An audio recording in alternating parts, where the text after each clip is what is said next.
For today's video, yan habang nagkakape ako, kagigising ko lang kasi maulan ang panahon, malamig pa rin dito sa Baguio.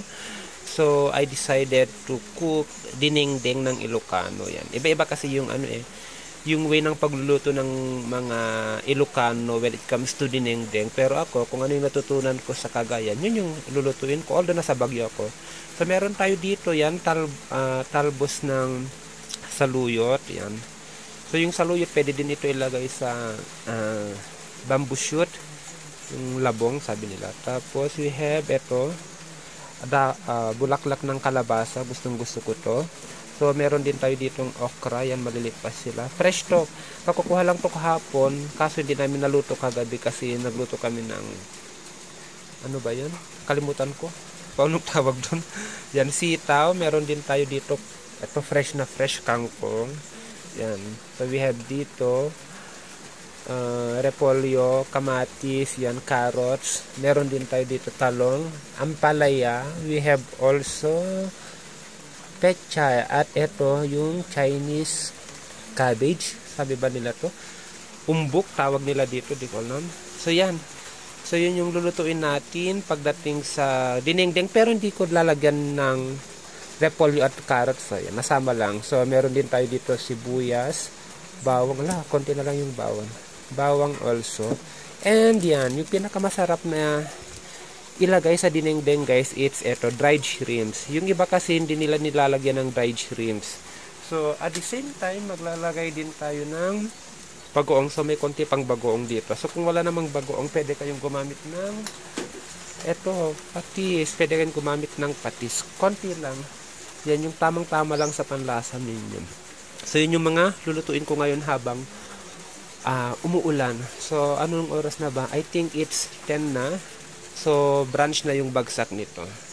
So, let's try kung ano yung magiging outcome nito. Alam ko naman magluto, pero syempre, baka mas masarap na naman yung lulutuin ko ngayon. Charot. Okay, but mamaya ulit. Pala guys, ng mga Ilocano, yan. Yung favorite nilang ilagay dito ay yung pritong isda, masarap din sa dinengdeng, or yung dalag, yung inihaw na dalag, sabi nila. Yan gustong gusto din lang ihalo sa mga dinengdeng. Pero ako kasi yan, mahina ako sa amoy ng mga malalansa kagaya ng mga dalag, ganun. So ayaw ko. So mas prefer ko yung dried shrimps, or minsan naglalagay din ako ng karne, pero dahil gusto natin na free from cholesterol, all natural dapat yung ingredients natin. So hindi ako maglalagay ng karne. So ito lang dried shrimps to. So wala naman itong artificial preservative. So pinatuyo lang naman ito. At the same time yung mga yan, fresh siya na hinarvest dito sa La Trinidad or kung saan man dito sa Baguio. Yan, so let's try cooking. So ito, yan, patanggalin na natin yung mga dahon ng saluyot. So hindi natin ilalagay yung saluyot kasi masyadong marami. So konti lang na ilalagay natin para hindi rin masyado madulas kapag nagluluto tayo. So siguro maglalagay lang ako ng 5 stems. Tapos yung iba na matitira, ihalo ko ulit sa labong, yan, bamboo shoot, kapag nagluto ako ng bamboo shoot.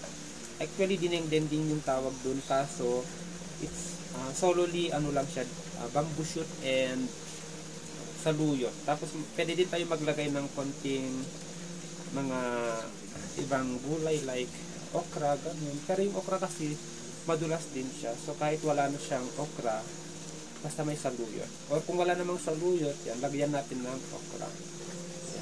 Sa Tagalog kasi tinatawag din nilang saluyot yung okra ata. I'm not sure. Or sa ibang lugar.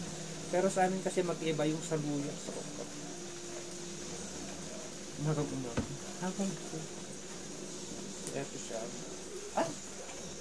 So dinengdeng version. And so meron din pala tayo dito talbos ng sitaw or beans. Yan. Ang tawag namin dito is utong. Kaso pagdating sa Tagalog, iba na yung sinasabi nilang utong, diba? So, ito kasi yung masarap din ilagay sa dinengdeng. So, dapat piliin lang natin or kunin lang natin yung medyo malambot na bahagi na gulay na to. So, wag natin lagay yung matigas. So, ganyan. Mararamdaman mo naman na malambot siya kapag pinutulo siya. Naririnig mo yung pag-crack niya or crunchiness niya. Ayan. Then, second is eto, dahon ng bulaklak ng kalabasa. So tatanggalin natin yung mga nasa gilid kasi medyo makati, or pag maliit naman tanggalin natin yung nasa gitna kasi medyo makati yan.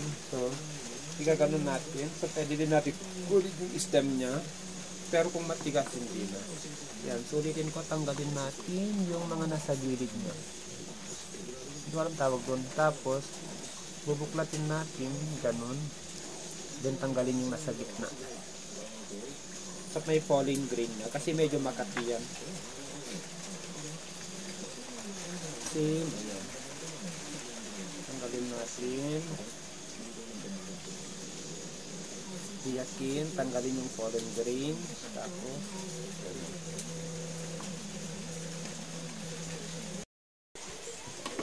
ayan, so gagawin na rin natin yung okra. Hatiin lang natin ng dalawa or bala kayo.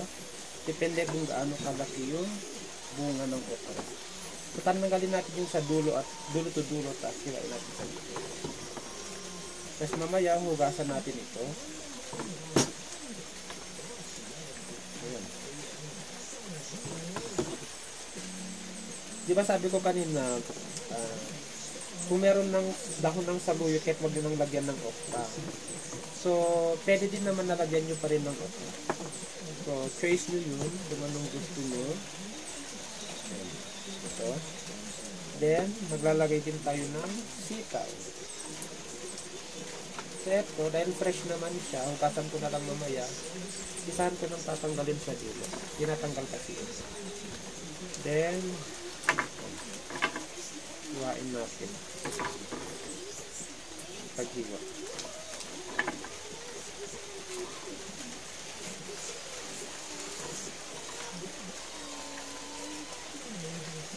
Ito yung dinengdeng, favorite na na niluluto ng mga Ilocano. Mas especially kapag nasa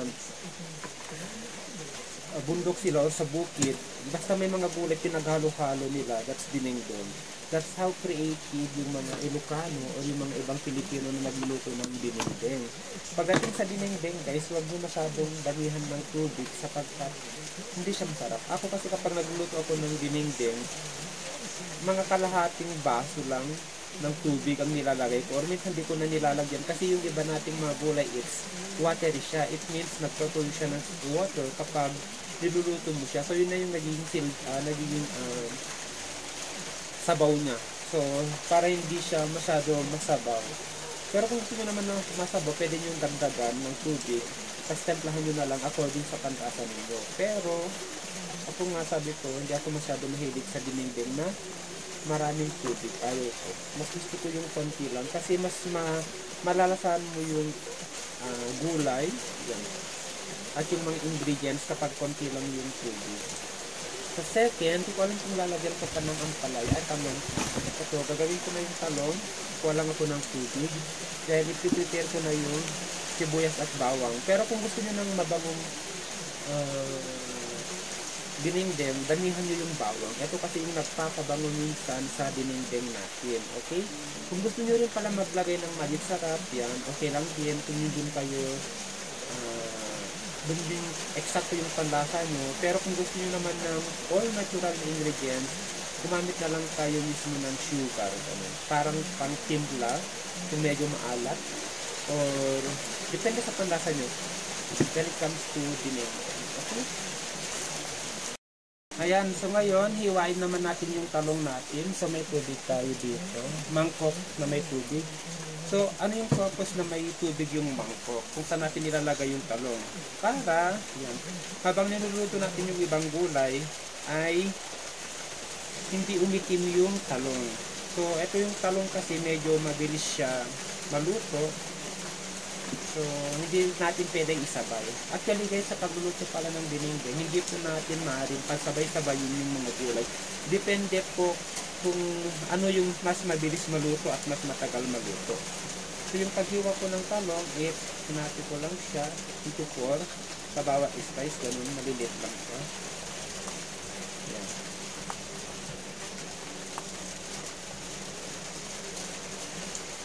Ayan. So, atiin natin. Ibababad natin ito sa tubig para hindi umitim. Yung napakahalos. Kagigising ko lang kasi. Naghilamos lang. Tip ko lang mag-video dito. Ayan. Nakababad na yung talong natin dito sa tubig. Ayan guys. Sasabi ko nga kanina, konti lang yung ilalagay natin tubig. Pero I decided na isang baso yung ilalagay ko kasi marami pala kami ngayon. So nilagyan ko siya ng bawang at sibuyas. So ang next natin ilalagay ay yung bagoong. So lalagyan ko siya ng bagoong yan. Hala, wait lang. So lalagyan ko siya ng bagoong. Konti lang. Pwede ding patis. Yan, konti lang. Tapos ilalagay ko din yung eto. Ano ba to? Dried shrimp. Guys, bago nyo ilagay yung dried shrimp or bago kayo maglagay ng mga fish paste or fish sauce, ay kailangan nyo munang tikman or alamin kung maalat ba yung shrimps natin kasi baka masobran natin ng alat yung ating niluluto. Ayan, so kumukulo na siya. So habang kumukulo siya, yan, i-prepare na rin natin yung mga gulay. Actually yan, nakaprepare na yung mga gulay natin, nahugasan ko na rin, ready na siya. So, ang una nating ilalagay ay yung medyo mahirap maluto. So, ano ba yung mahirap maluto dito? So, maaaring ito, okra. Tapos, maaaring ang pagsabayin yung ito, tapos ito. Tapos, huli lang ito, tapos yung mga dahon, kasi malambot lang yan. Mabilis lang silang maluto. Dahil kumukulo na siya, maaari na nating ilagay yung okra. So, maaari nating iluto ng 1 minute muna bago natin ilagay yung talong at yung sitaw. Guys, so I think, yan, 1 minute na. So, ilalagay na natin yung talong natin. Akin na nga yung sitaw. So, ilagay na rin natin yung sitaw natin kasi I think medyo, yan, pares lang sila ng tigas ng talong at ng sitaw. Yan, so, papakuluan lang natin ng konti, ganun. Tip pala para hindi masyadong maging lambog tignan or malambog yung dinengdeng ninyo, huwag nyo siyang halu-haluin palagi. So, ayan nyo lang siya na kumulo. So, sabi ko kanina, pwede din tayo gumamit ng shrimps. Kung gusto nyo din guys, pwede din to. Yung dilis, yan, masarap din itong ilagay sa dinengdeng. Kung ayaw nyo ng inihaw na dalag or mga isda or mga prito, pwede to. Mas affordable siya. Makakabili kayo nito 10 pesos.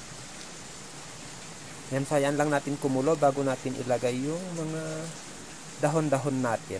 Yan, so, kumukulo-kulo na siya ng konti. Ako kasi pag nagluluto ako ng dinengdeng, hinayaan ko lang siya na walang takip. Hinayaan ko lang siya na ganito para hindi mabilis maluto or malamog yung gulay natin. Kasi minsan, di ba, nakakalimutan natin. Yan, para yung init, lumalabas siya. Then, after that, yan. Kulo na siya. So, next na natin ilalagay ay yung mga dahon. So, ilagay lang natin na gano'n. Ay, sorry. Sorry, wala akong taga-video, ako lang. Ay! Labasan na yung legs ko. Ayan. So, yan yung mga dahon-dahon natin. So, ihalo lang natin. Ayan. Para yung mga gulay sa loob kanina or yung mga nauna nating nilagay, yan, hindi siya masyadong maging luto. Ay, ang tabi nila. So, ayan guys. So, hayaan lang natin ulit siyang kumulo. Then, maluluto. Then, last na ilalagay ko ay yung dahon ng kalabasa. So, natimpla ko na to kanina. So, okay na siya. So, kapag naluto na tong mga dahon at yung dahon ng bulaklak ng kalabasa, then, maaari na natin kainin ng ating dinengdeng.